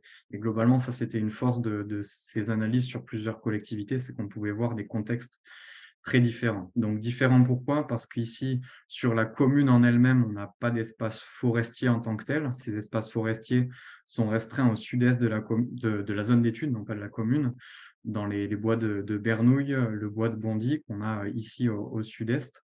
Et on a en revanche des grands espaces, des parcs urbains, on pourrait dire, espaces verts urbains, que sont le parc Georges Valbon, le parc du Saussay et puis le bois de la Poudrerie ici.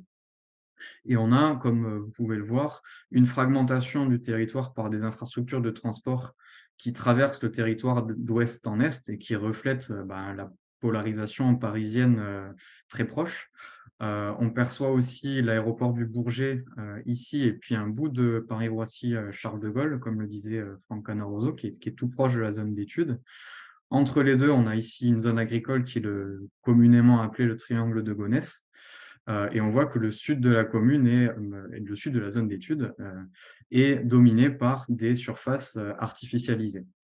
Dans ces surfaces artificialisées, on retrouve surtout des zones de couleur verte ici qui correspondent à de l'habitat pavillonnaire, comme l'a dit Franck précédemment. Et ces zones d'habitat pavillonnaire sont parsemées de polygones rouges ici correspondant à des zones d'habitat collectif. Au nord de la commune d'Aulnay-sous-Bois, on voit donc des zones violettes et jaune-orange qui correspondent à des zones d'équipement ou d'activités économiques, industrielles. Et puis, on retrouve en gris les zones non bâties, agricoles ou d'espaces verts ou forestiers. Donc là, sur ce territoire, lorsqu'on considère la contribution relative des différents types d'habitats, on voit que là encore, les tâches d'habitat anthropisé sont bien plus nombreuses que les tâches de forêt, 6 fois plus nombreuses dans ce cas. En termes de surface, néanmoins, c'est tout de même les habitats anthropisés qui sont les plus abondants, les plus grands et fréquents. Et en termes de connectivité, par contre, pour la même raison que précédemment, c'est-à-dire que les tâches d'habitat anthropisé ont tendance à être nombreuses, mais plus petites individuellement et localisées dans une matrice plus fortement urbanisée.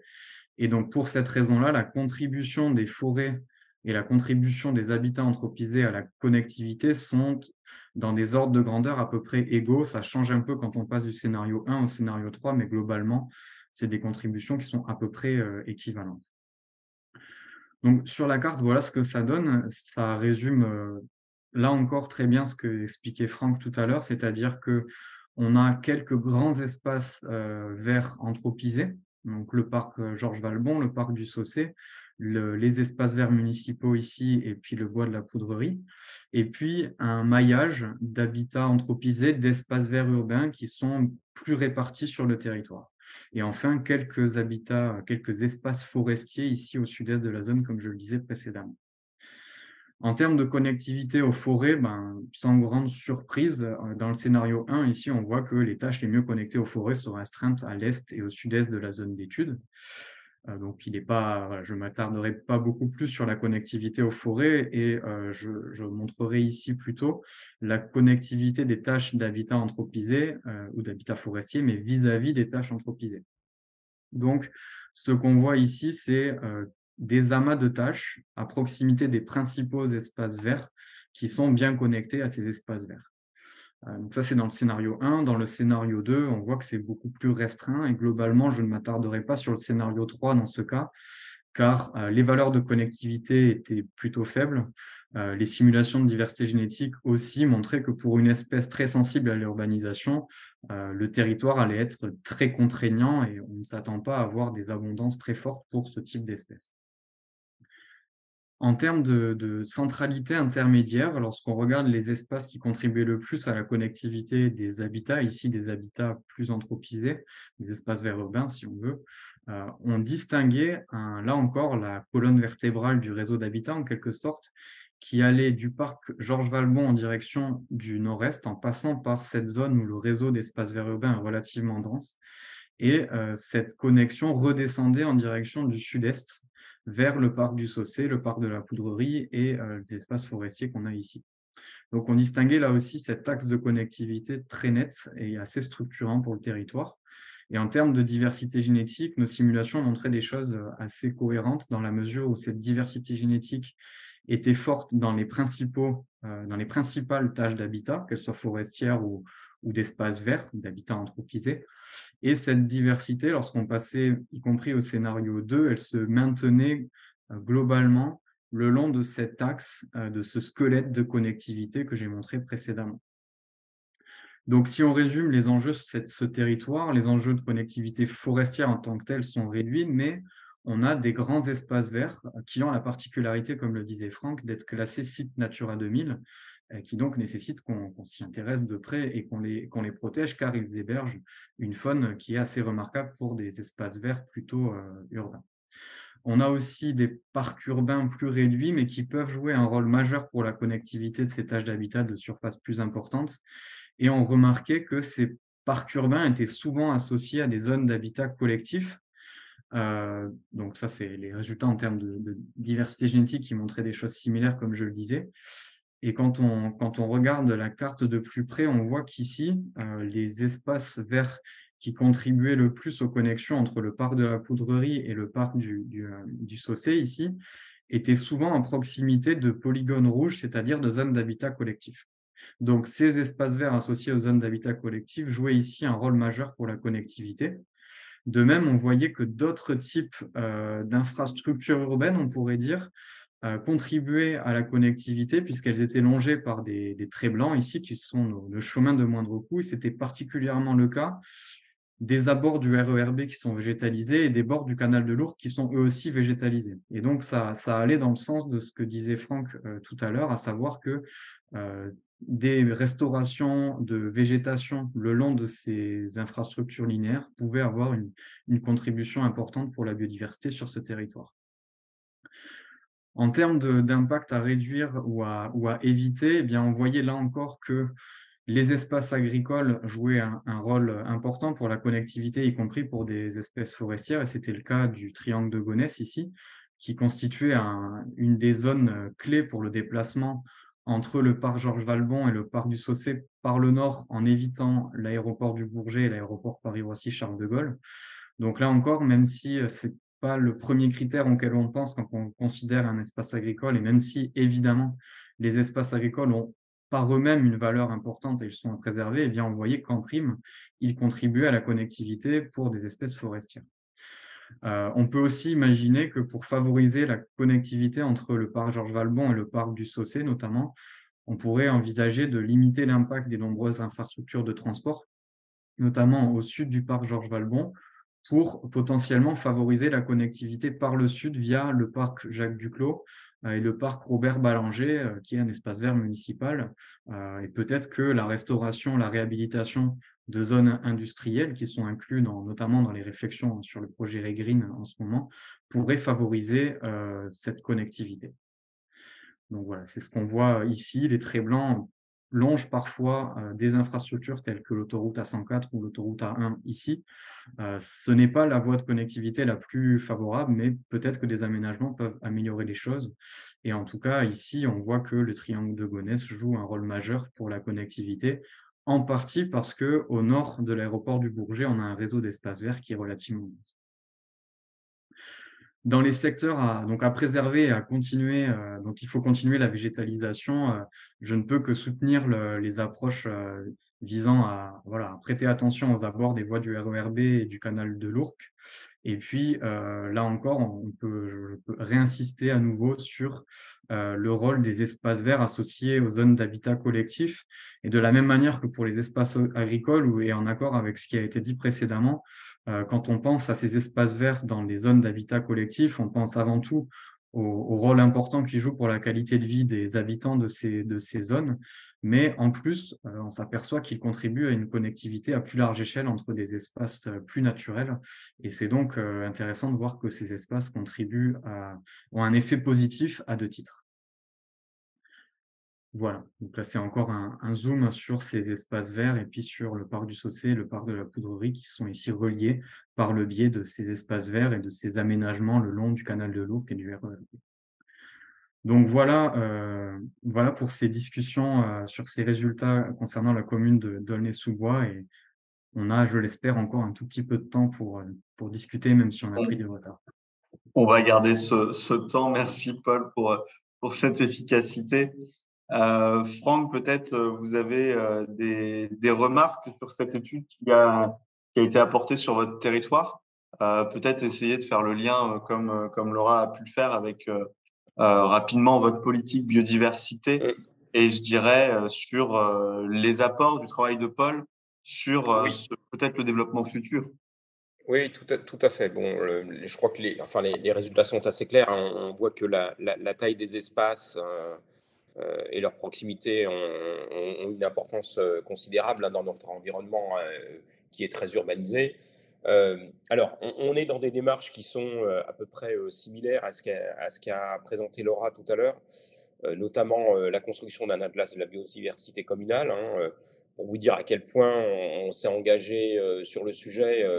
Alors, en dehors du parc du Saussay, hein, qui bénéficie d'un traitement particulier de la part du département, qui en a la charge, on a réalisé plus de 1800 observations sur un an et demi, hein, pour cet atlas. Donc, c'est considérable, alors que il y avait 63 observations enregistrées auparavant. Donc, on est sans commune mesure en termes de traitement de ce que j'appelle en tout cas la mesure du point de départ, hein, puisque pour améliorer, hein, cursus scientifique, on n'améliore que ce qu'on mesure, hein. Voilà, donc c'est très important et ce que fait cette étude, c'est mesurer. Et ça nous a permis un certain nombre de découvertes, hein, c'est-à-dire qu'on a y compris découvert un certain nombre d'oiseaux ou de chauves-souris ou même de papillons qui étaient rares à l'échelle européenne et qu'on trouvait dans notre contrée.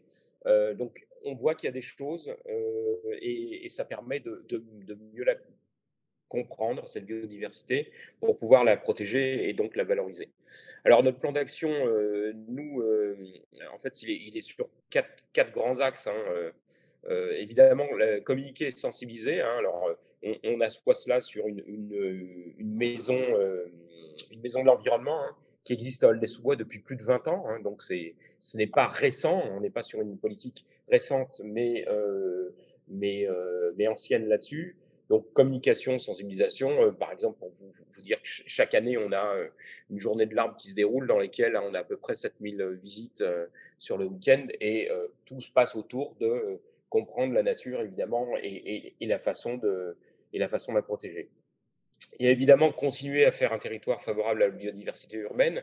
Alors, on est dans la création de parcs, hein. On a créé depuis 2014, donc les années récentes, hein, on a créé 2 parcs de 14 500 mètres carrés, ce qui fait qu'on a une surface actuelle de coulée verte, puisqu'on essaye de connecter nos parcs, c'est-à-dire cette question de la connectivité, même si là on parle d'échelle intracommunale et plus petite, mais c'est une coulée verte qui représente maintenant 29 000 mètres carrés. Donc petit à petit, on construit cela. On est évidemment engagé dans le projet, on disait Regreen, qui nous a fait un certain nombre d'études pour savoir ce qu'on pouvait déperméabiliser et comment. On disait tout à l'heure, hein, la commune, c'est 1600 hectares.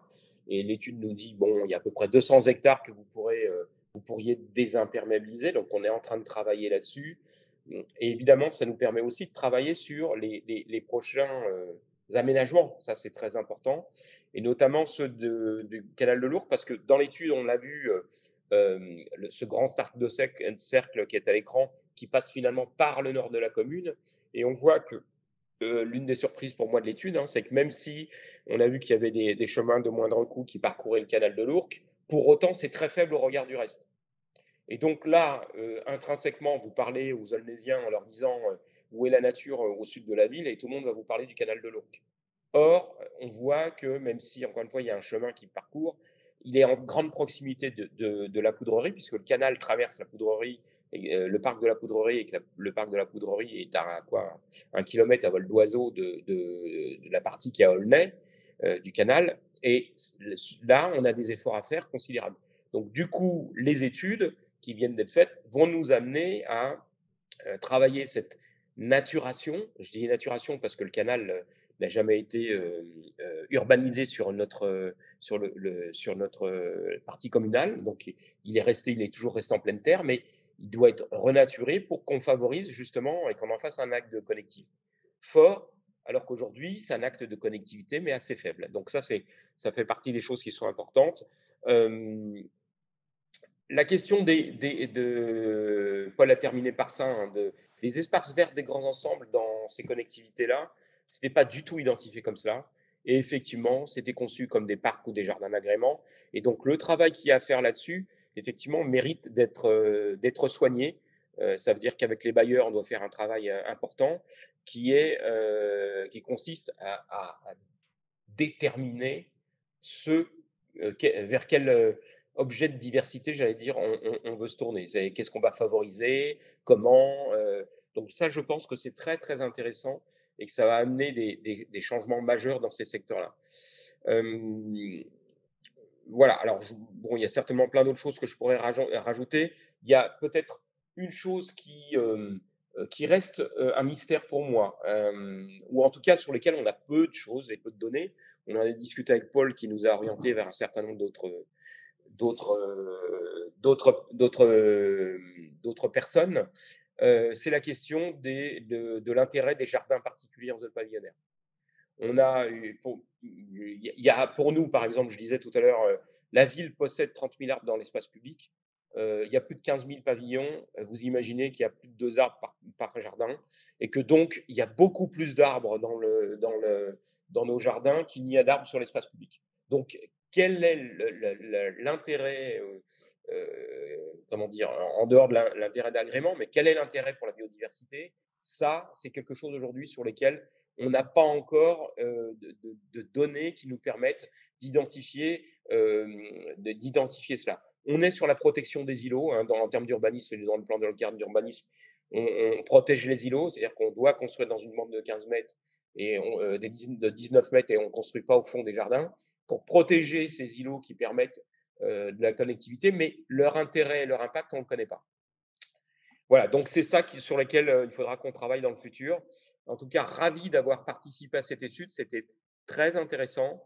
Et je terminerai d'un point pour vous dire que dans les débats actuels, et notamment, je le dis parce que moi je suis un élu local, donc les réunions de conseil de quartier, etc., les réunions pour les aménagements publics, etc. Au-delà du débat béton contre arbre, voyez, il faut des études qui nous permettent de dire vers quoi on mène nos efforts. On est des communes très urbanisées, on le disait tout à l'heure, mais on est aussi des communes dans lesquelles la démographie est assez forte. Hein. Voilà, que vous ayez une idée, mais à Aulnay-sous-Bois, quand il y a 1400 naissances par an, je n'ai que 400 décès par an. Hein. Donc, on ne peut pas dire à tout le monde qu'on va leur faire des cabanes dans les arbres et qu'ils vont habiter dans les arbres. Ce n'est pas possible. Donc, on a une question d'urbanisme à laquelle on est confronté et à laquelle on est obligé de répondre. Et donc, plutôt que le débat reste idéologique sur il nous faut plus d'arbres ou non, il faut loger nos enfants, ces études-là arrivent à mettre sur la table un certain nombre de données qui nous permettent de dire on est capable de concilier les deux à la condition de faire telle ou telle chose, à la condition de respecter tel ou tel corridor de connectivité, par exemple. Donc voilà, donc, pour moi, c'est très important d'avoir ce genre d'études. Merci beaucoup, Franck. Nous avons dépassé notre horaire. Paul, je me permets peut-être de t'envoyer quelques questions qui ont été posées au fil du webinaire. Est-ce que dans la méthodologie qu'on propose au travers de tout ce travail qui a été évolué, est-ce qu'on peut réussir à prendre en compte la qualité des tâches de connectivité, donc pas par rapport à leur surface, mais par rapport vraiment à leur qualité écologique? La réponse, c'est oui, mais c'est difficile. Bien sûr qu'il serait possible de l'inclure dans le modèle, c'est-à-dire que la métrique de capacité très, très basiquement calculée comme une surface totale, on peut la remplacer par une valeur qui va tenir compte de la qualité de l'espace qu'on considère. Pour pouvoir faire ça, il faut avoir un moyen d'estimer cette qualité. Et pour ça, il faut avoir des données sur tout le territoire, donc nécessairement, c'est compliqué. Si on est à l'échelle d'une petite commune, qu'on s'intéresse aux espaces verts urbains, souvent les communes savent comment ces espaces verts sont gérés. Elles peuvent intégrer ces indications dans le modèle et pondérer plus fortement un espace vert avec des arbres qui est en fauche tardive ou qui a des espèces locales, le pondérer plus fortement qu'une pelouse rasée de près, ou une zone où on a surtout des espèces exotiques et un jardin décoratif, on pourrait dire. Donc oui, c'est possible, mais ça reste encore difficile et à l'échelle des territoires qu'on a considérés, ce n'était pas possible pour cette étude en tout cas. Il y a une deuxième question que je trouve particulièrement intéressante. Est-ce qu'il est imaginable d'évaluer la baisse de diversité génétique dans une commune en effectuant une analyse diachronique d'orthophoto? Donc pour les non-initiés, ça serait plutôt d'analyser l'évolution de la diversité génétique dans le temps à partir des photos aériennes éventuellement. Alors, les photos aériennes, elles peuvent potentiellement indiquer le niveau de croissance de la végétation en particulier. Pour les animaux, ce sera beaucoup plus compliqué, on ne les détecte pas par photo aérienne. Et en cela, on peut voir si voilà, une forêt a beaucoup grandi dans une zone ou pas. À quel point elle est diverse, on peut éventuellement l'analyser à partir des images photos. S'il y a des résineux, des conifères, on le verra en comparant les images l'été et l'hiver. Pour la diversité génétique, ce sera très difficile, voire impossible en fait, d'avoir des résultats à partir d'orthophotos. Et une dernière question, plutôt au sujet de la renaturation. Peut-être que là, Laura et Franck pourraient répondre également. Il y a la question, bien sûr, du choix des essences à planter et à semer, qui doivent être adaptées aux conditions locales et qui doivent être favorables à une certaine faune. Et est-ce que ces sujets-là sont pris en compte aujourd'hui par les collectivités? Je rajouterais même peut-être au regard aussi du dérèglement climatique, où aujourd'hui les espèces dans nos villes ne seront pas forcément adaptées à demain. Oui, ça, c'est une réflexion qu'on a aujourd'hui. Alors, il y a deux choses. Il y a planter des espèces quand ça c'est nécessaire en fait pour aménager plus rapidement. Mais il y a aussi ne rien faire et laisser la nature en fait coloniser naturellement certains espaces quand c'est possible. Je pense notamment aux travaux qu'on a menés sur notre espace naturel sensible, alors qu'il y a une propriété du département et qui est laissée en gestion à la ville depuis 2019. Où toute la partie en fait réaménagement d'une ancienne friche sportive a été complètement laissée à la libre colonisation pour favoriser justement les dispersions locales et la colonisation d'espèces les plus adaptées au site. Ensuite, aujourd'hui, la partie, on va dire, sélection des espaces et des espèces et des essences les plus adaptées, elle va vraiment tourner autour des essences d'arbres. Parce qu'aujourd'hui, quand on plante un individu en milieu urbain qui est un milieu à très forte contrainte, on plante pour les 30 prochaines années à venir. On va dire c'est la durée de vie moyenne d'un arbre en ville. Et donc, effectivement, là, aujourd'hui, on se tourne vers des essences qui sont beaucoup plus adaptés aux conditions à venir, donc qui ont besoin de beaucoup moins d'eau, qui vont avoir des capacités aussi de dispersion racinaire qui sont adaptées aux contraintes, etc. Et dans ce cadre-là, nous, on s'est accompagné d'un bureau d'études qui est la Fredon Île-de-France, pour pas le nommer, sur justement ce travail d'à la fois d'identification du patrimoine arboré, mais également d'accompagnement des collectivités sur quel arbre à mettre en place. Et donc, aujourd'hui, la Fredon se base sur deux outils qui sont l'outil Sésame, qui a été développé avec le CEREMA sur